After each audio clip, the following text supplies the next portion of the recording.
Praise the Lord. प्रभु यीशु मसीह के मधुर नाम में आप सबको सलाम।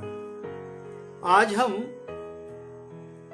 10 आज्ञाओं में से एक आज्ञा पर कुछ देर विचार करेंगे और उसमें हम जाएं उसके पहले आइए दुआ करें। प्रभु जी हमारी सहायता कीजिए कि हम आपके वचन में अध्ययन कर सकें, इसको सीख सकें और इसके अनुसार आचरण भी कर सकें। मुझको पवित्र आत्मा का अभिषेक दीजिए कि पवित्र आत्मा में होकर मैं आपके पवित्र वचन को सीखूं, समझूं और बोलूं और मेरे सभी प्रिय उसको ग्रहण करके उसके अनुसार चल सकें। विनती यीशु मसीह के नाम से मांगता हूं, आमीन।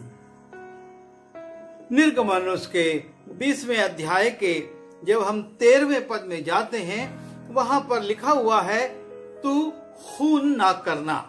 परमेश्वर ने इस्राएलियों को एक आज्ञा दी और इन 10 आज्ञाओं में से ये 6वीं आज्ञा है कि वो कहता है कि तू खून ना करना, क्योंकि परमेश्वर कभी नहीं चाहता कि उसकी सृजी हुई इस सृष्टि में जो मानव सर्वश्रेष्ठ है वो खून करे या उसके द्वारा मानव को मारे। और इसकी शुरुआत कैन और हाबिल से हुई थी और हाबिल को कैन ने मार दिया था और परमेश्वर उससे रुष्ट हुआ था। और उसके बाद हम देखते हैं परमेश्वर हत्या करने वालों के लिए, खून करने वालों के लिए व्यवस्था में बहुत सी बातें लिखवाता है ताकि मनुष्य हत्या के पाप से बचे। और कोई भी ये नहीं कह सकता कि मैं इस बात को नहीं जानता या इस नियम को नहीं जानता, क्योंकि परमेश्वर ने शुरू से हत्या के अपराध को सबसे जघन्य अपराध बताकर उसके दंड निर्धारित कर दिए थे। और परमेश्वर नहीं चाहता है कि मनुष्य हत्या करे और खून को बहाए, क्योंकि जो परमेश्वर की रचना है, परमेश्वर की जो सृष्टि है, वो कभी भी ये स्वीकार नहीं करती कि मनुष्य की हत्या को करे। और इसीलिए परमेश्वर ने कहा कि पृथ्वी तेरे भाई के लहू के लिए पुकार रही है। और परमेश्वर बताता है कि इस पृथ्वी पर बहाया हुआ लहू कभी क्षमा नहीं होता। और परमेश्वर ने मूसा को यही व्यवस्था दी और इसके दंड भी उसको लिखवा दिए। हम उसके विवरण में नहीं जाएंगे क्योंकि हम उसको जानते हैं, लेकिन ये जरूर है कि परमेश्वर ने हत्या के पाप को बहुत जघन्य माना और वो नहीं चाहता कि मनुष्य पाप करे। और उसके बाद हम व्यवस्था से उठकर जब अनुग्रह के काल में आते हैं, अर्थात यीशु मसीह के काल में जब हम आते हैं, तो वहां यीशु मसीह इस विषय में अपने पर्वतीय उपदेश में उल्लेख करते हैं और कहते हैं, तुम सुन चुके हो कि पूर्व काल के लोगों से कहा गया था कि हत्या ना करना, और जो कोई हत्या करेगा वो कचहरी में दंड के योग्य होगा। पूर्व काल में ये घोषणा कर दी गई थी कि हत्या न करना, वरना कचहरी में तुम दंडित हो जाओगे। अब प्रभु यीशु मसीह कहते हैं, परंतु मैं तुमसे ये कहता हूं कि जो कोई अपने भाई पर क्रोध करेगा वो कचहरी में दंड के योग्य होगा, और जो कोई अपने भाई को निकम्मा कहेगा वो महासभा में दंड के योग्य होगा, और जो कोई कहे अरे मूर्ख, वो नरक की आग के दंड के योग्य होगा। पहली अवस्था में हम देखते हैं व्यवस्था में एक्ट के ऊपर, हत्या करने के ऊपर, जब भौतिक रूप से कोई मनुष्य किसी मनुष्य को मार देता है उसके ऊपर निषेध किया गया था। और परमेश्वर ने कहा था कि अगर कोई ऐसा करता है तो वो कचहरी में दंड के योग्य ठहरेगा। लेकिन यीशु मसीह उससे आगे बढ़कर कहते हैं कि यदि कोई अपने भाई पर क्रोध करेगा वो कचहरी में दंड के योग्य होगा। क्रोध करना भी परमेश्वर नहीं चाहता है कि हम अपने भाइयों पर, अपने प्रियों पर क्रोध करें। वो चाहता है कि हम हर एक से प्रेम का व्यवहार करें। और जब हम क्रोध करते हैं तो वो कहता है कि वो कचहरी में दंड के योग्य है। कचहरी में दंड के योग्य हत्यारा था, लेकिन यहाँ क्रोध करने वाला भी कचहरी में दंड के योग्य हो गया। और जो कोई अपने भाई को निकम्मा कहे, अर्थात उसको उपेक्षित करे और कहे कि ये किसी काम का नहीं है, ये तो निकम्मा है, उसको महासभा में दंड के योग्य होगा। जो अपने भाई को सिर्फ होंठ से कह रहा है, यहाँ पर एक्ट नहीं है, पर यहाँ पर मुंह से उच्चारण है, मुंह से वो उच्चारित कर रहा है। और ऐसा व्यक्ति जो कि उसको मूर्ख कहे, उसके लिए लिखा गया है कि वो नरक के आग के दंड के योग्य होगा। 3 बातों को कहा गया है यहाँ पर। पहली बात, क्रोध करे वो कचहरी में दंड के योग्य होगा, और जो निकम्मा कहे वो महासभा में दंड के योग्य होगा। और जो कोई अरे मूर्ख कहे, किसको? अपने प्रिय को, अपने भाई को जो मूर्ख कहता है, अपने लोगों को जो मूर्ख कहता है, उसके लिखा है कि वो नरक की आग के दंड के योग्य होगा। यह है प्रभु यीशु मसीह के द्वारा पर्वतीय उपदेश में, मानवीय जीवन में, संबंधों के विषय में, जो हमारे संबंधी हैं, जिनके बीच में हम रहते हैं, उनके बीच में हमको किस प्रकार से भाषा का उच्चारण करना है। पुराने नियम में, व्यवस्था में तो हत्या करने वाले के लिए था, लेकिन यहाँ पर यीशु मसीह उस बात को बढ़ाकर कह देते हैं कि जो सिर्फ अपनी जुबान से उच्चारित कर रहा है वो महासभा में, और वो नरक की आग के योग्य है। जो क्रोध कर रहा है वो कचहरी में दंड के योग्य होगा। और इस प्रकार से हम देखते हैं कि किस रीति से मनुष्य के व्यवहार को प्रभु यीशु मसीह नियंत्रित कर रहे हैं। परमेश्वर ने तो उसके एक्शन को नियंत्रित किया था, लेकिन यीशु मसीह हमारे व्यवहार को, हमारी भाषा को नियंत्रित कर रहे हैं और प्रकट कर रहे हैं कि आपकी और मेरी भाषा हमारे लोगों के साथ कैसी होनी चाहिए। हम उन्हें मूर्ख ना कहें, हम उन्हें निकम्मा ना कहें, हम उन पर क्रोध ना करें। और तब हम एक और चरण देखते हैं। इन 2 चरणों के बाद यीशु मसीह का सबसे प्रिय चेला जब पत्र लिखता है, और जब वो पत्र लिखकर अपने लोगों से बातचीत करता है, खबर देता है, तो वो कहता है, पहला यूहन्ना उसके 3 अध्याय के 9वें पद में, और वहां पर लिखा है, जो कोई परमेश्वर से जन्मा है वो पाप नहीं करता, क्योंकि उसका बीज उसमें बना रहता है, और वो पाप ही कर नहीं सकता क्योंकि वो परमेश्वर से जन्मा है। वो इस बात को रेखांकित करता है कि वो पाप से नहीं कर सकता। और पाप क्या है?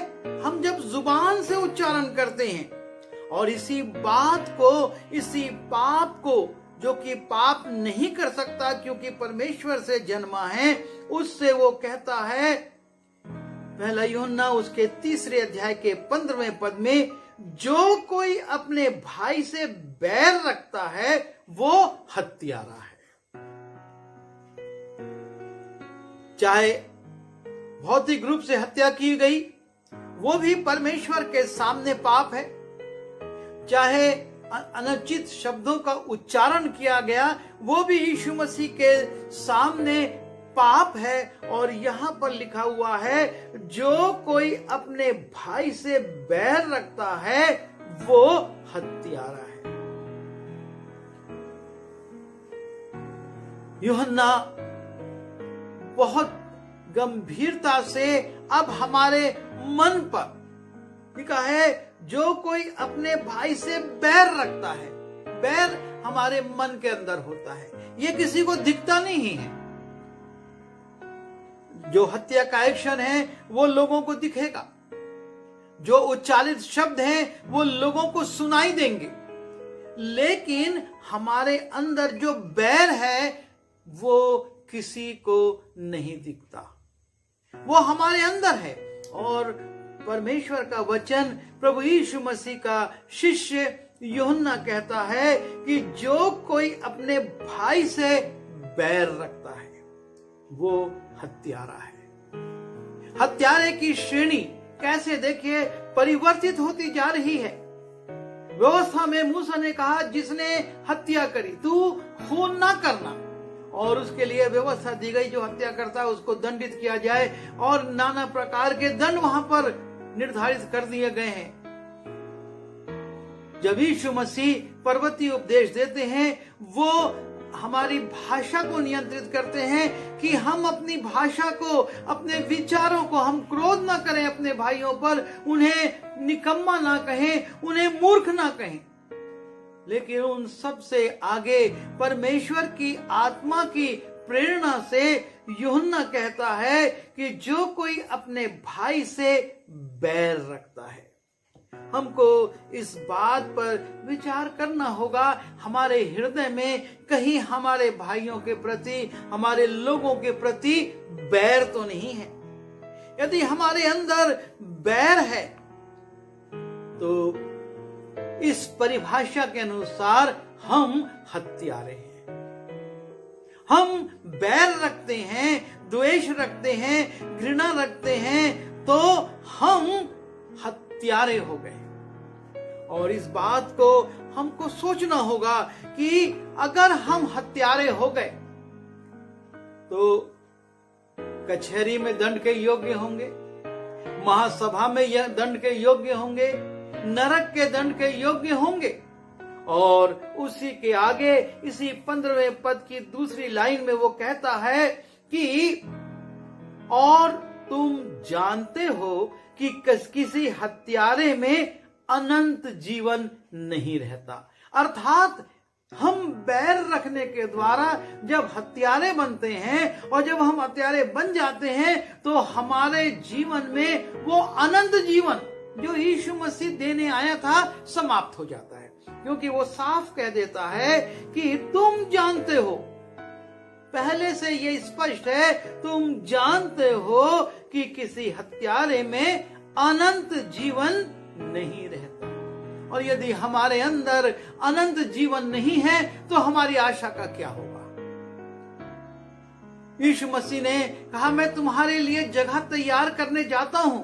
ये हमारी आशा है कि वो आएगा और हमको ले जाएगा।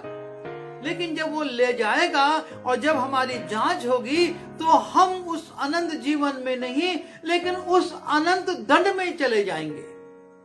और इसलिए वो चेताता है कि तुम जानते हो कि किसी हत्यारे में अनंत जीवन नहीं रहता।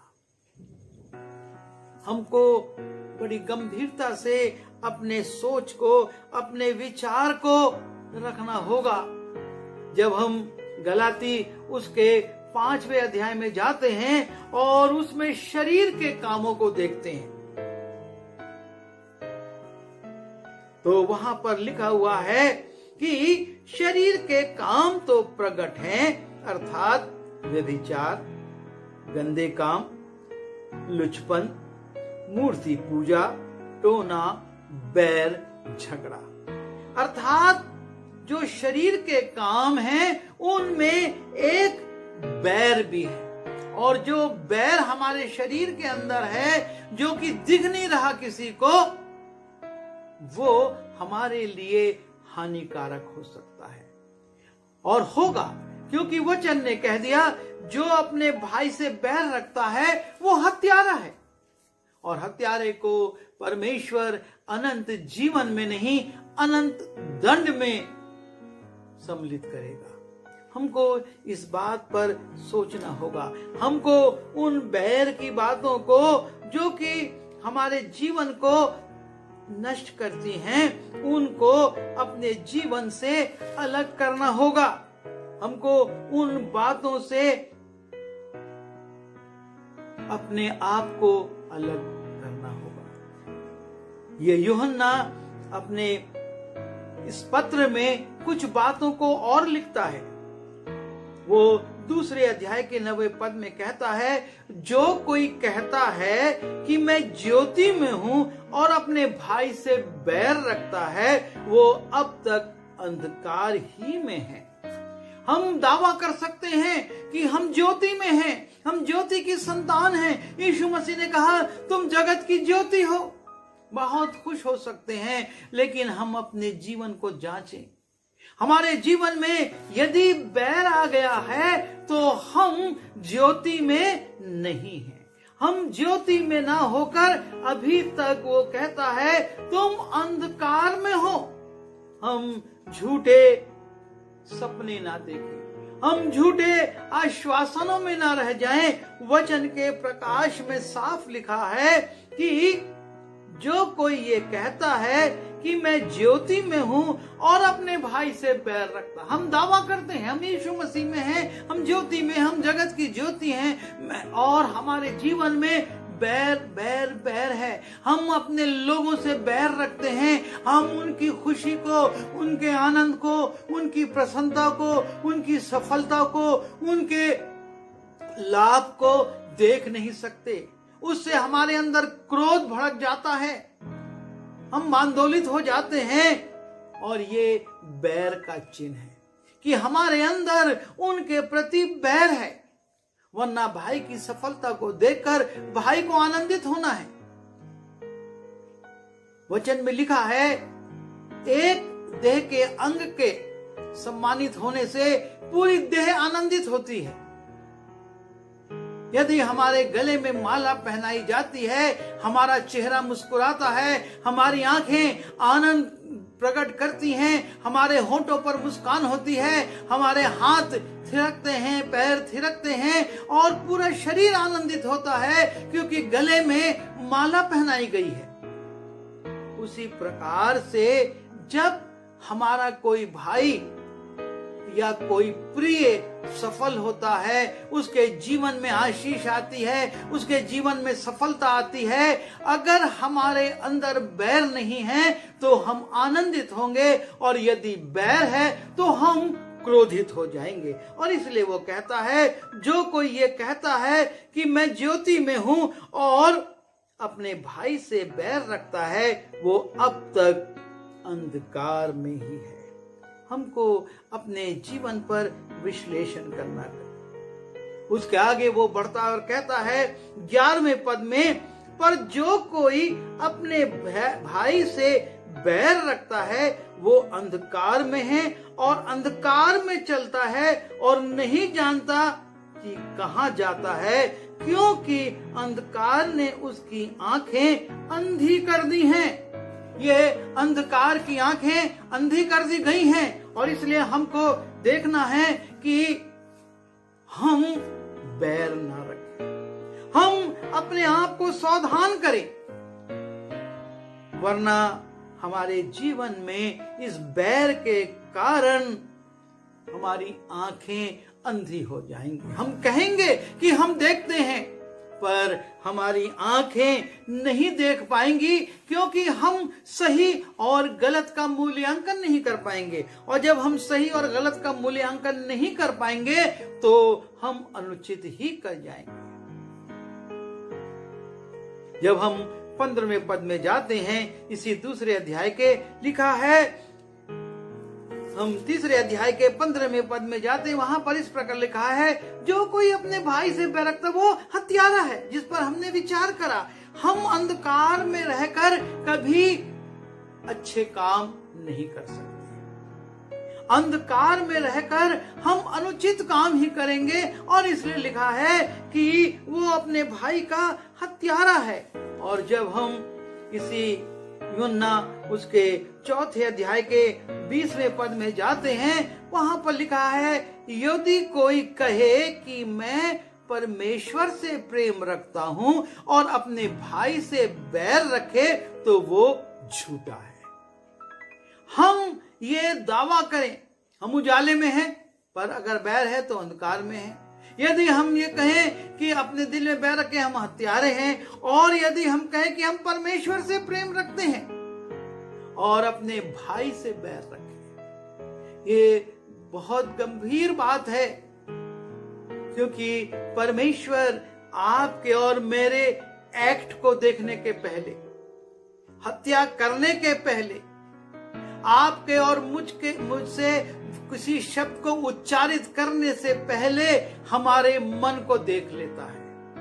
और जब वो हमारे मन को देखता है तो हमको इस बात पर गंभीरता से सोचना होगा कि हमारे अंदर अगर बैर है तो हम परमेश्वर से प्रेम नहीं कर सकते। हम परमेश्वर से प्रेम करते हैं, ये दावा अगर हम कहते हैं तो लिखा है तो वो झूठा है, क्योंकि जो अपने भाई से जिसे उसने देखा है प्रेम नहीं रखता तो वो अपने परमेश्वर से भी जिसे उसने नहीं देखा प्रेम नहीं रख सकता।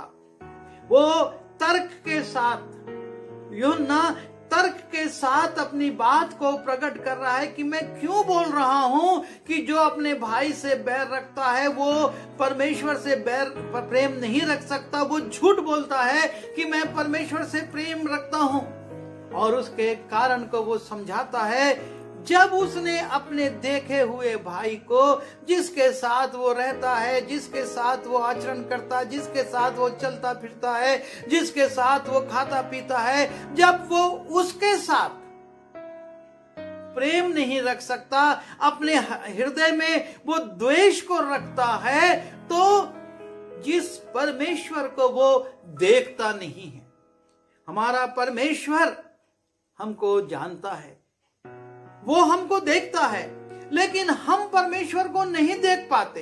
और जब हम परमेश्वर को नहीं देख पाते और हम कहते हैं कि उस अनदेखे परमेश्वर को हम प्रेम करते हैं, तो यह संभव है।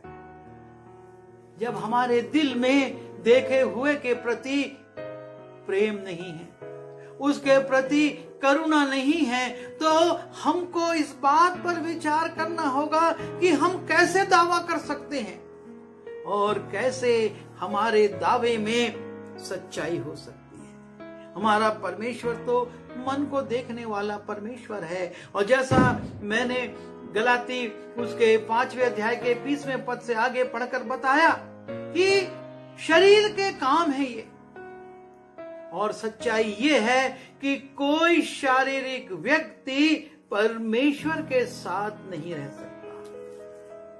परमेश्वर आत्मा है और वो चाहता है कि आत्मा और सच्चाई से उसके लोग उसकी इबादत को करें, ना कि वो शरीर से, क्योंकि शरीर का सारे जो गुण हैं, शरीर की जो कमजोरियां हैं, उसको परमेश्वर का वचन समझा देता है। और इसलिए वो कहता है, जब हम गलाती उसके 25वें अध्याय में जाते हैं, यदि हम आत्मा के द्वारा जीवित हैं तो आत्मा के अनुसार चलेंगे।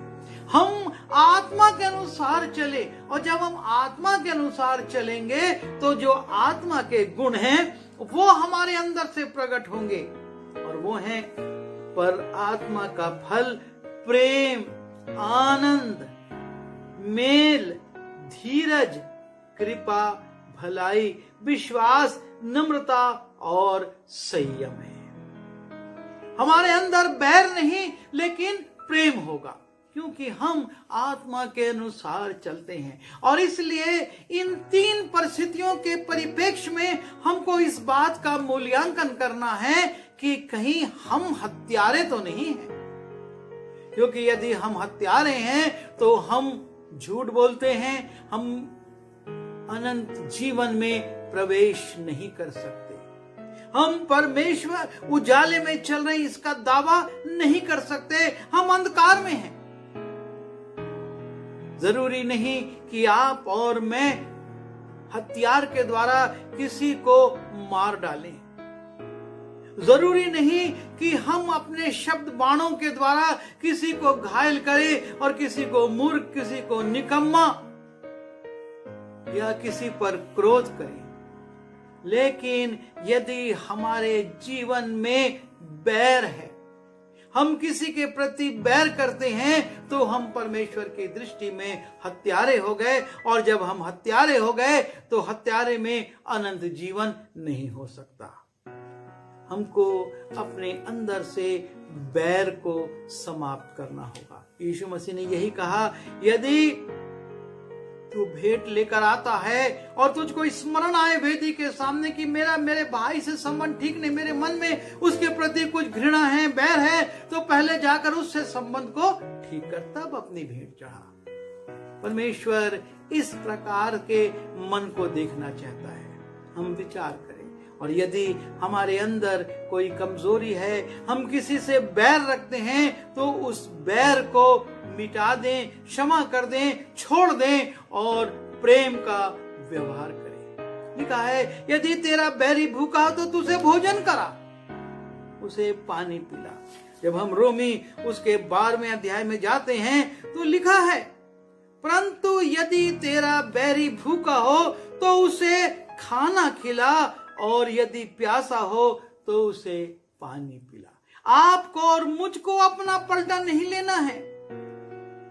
हमको बुराई के बदले बुराई नहीं करना है, अपने अंदर बैर नहीं पालना है, लेकिन हमको अपने आप को परमेश्वर के हाथ में सौंप देना है, और प्रभु हमारे न्याय को करेगा। प्रभु हमारी सहायता करे कि यदि अभी तक किसी के भी प्रति हमारे मन में बैर है, तो हम इस वचन के प्रकाश में उसे क्षमा करें, उसके लिए जो उचित है वो करें, और इस प्रकार से हम परमेश्वर के सामने प्रकट करें कि हम उसे अपना बैरी नहीं समझते, और तब परमेश्वर हमारे लिए न्याय करेगा। आइए दुआ करें। प्यारे पिता परमेश्वर, हम आपके चरणों पर आते हैं। अभी हमने आपके वचन के प्रकाश में देखा, व्यवस्था में आपने नियम दिया था कि कोई खून न करे, अन्यथा वो कचहरी में दंडित होगा। यीशु मसीह ने कहा कि कोई अनुचित शब्द अपने भाई को मत कहो, वरना तुम दंडित होगे। और यूहन्ना कहता है कि यदि हम अपने मन में बैर रखते हैं तो हम अपने भाई की हत्या करते हैं। प्रभु तू हमारी सहायता कर कि हम अपने भाई से बैर ना रखें, लेकिन उससे प्रेम करें और तेरी इच्छा के अनुसार उसके लिए उचित कार्य कर सकें, सहयोग कर सकें, और अपने आप को तेरे हाथ में सौंपें, ताकि तू न्याय के दिन उस न्याय को करे, और जिसको दंड देना उसको दंड दे, और जिसको स्वर्गीय आनंद देना है, अनंत जीवन देना है, उसको अनंत जीवन दे। विनती उद्धार करता प्रभु यीशु मसीह के नाम से मांगता हूँ, आमीन।